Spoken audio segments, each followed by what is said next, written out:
Salut, alors on va apprendre à changer la couleur d'une partie de l'image de la plus simple manière qu'il soit. Alors ça va être très rapide, on va commencer. D'abord il faut importer une image, ce que j'ai déjà fait. Si vous ne l'avez pas fait, c'est pas plus compliqué que ça. Vous allez dans Fichier, ici, vous ouvrez une nouvelle image, ou alors vous faites un nouveau projet et vous importez une nouvelle image. Donc ici on a mon image. Ce qu'on va devoir faire en premier, c'est créer un calque de teinte saturation. Et pour trouver le calque de teinte saturation, on va aller dans le panneau Réglages.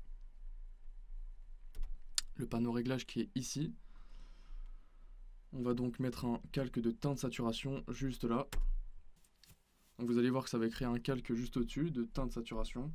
Et là, en fait, il va falloir indiquer au programme la couleur de l'objet qu'on veut changer. Donc ici, on va mettre la couleur qui se rapproche le plus de l'objet qu'on veut changer de couleur.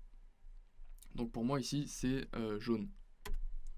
Une fois qu'on a fait ça, on va descendre un petit peu et on va aller chercher l'outil pipette. Juste ici. Donc on sélectionne l'outil pipette et ce qu'on va faire, c'est cliquer à plusieurs endroits de l'objet pour indiquer au mieux la couleur au programme. Donc par exemple, on va cliquer ici parce qu'il y a un peu plus de jaune clair, et on va cliquer ici parce qu'il y a un peu plus de jaune sombre. Une fois qu'on a fait ça, on a presque fini, on n'a plus qu'à changer les couleurs de l'objet. Donc pour changer les couleurs de l'objet, là il va falloir jouer avec ce curseur ici. Et vous allez voir que la couleur va changer toute seule. Voilà. C'est aussi simple que ça.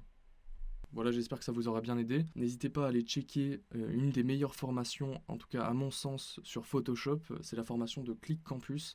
C'est la formation que j'ai suivie et c'est celle qui m'a vraiment beaucoup aidé pour ce que je fais aujourd'hui.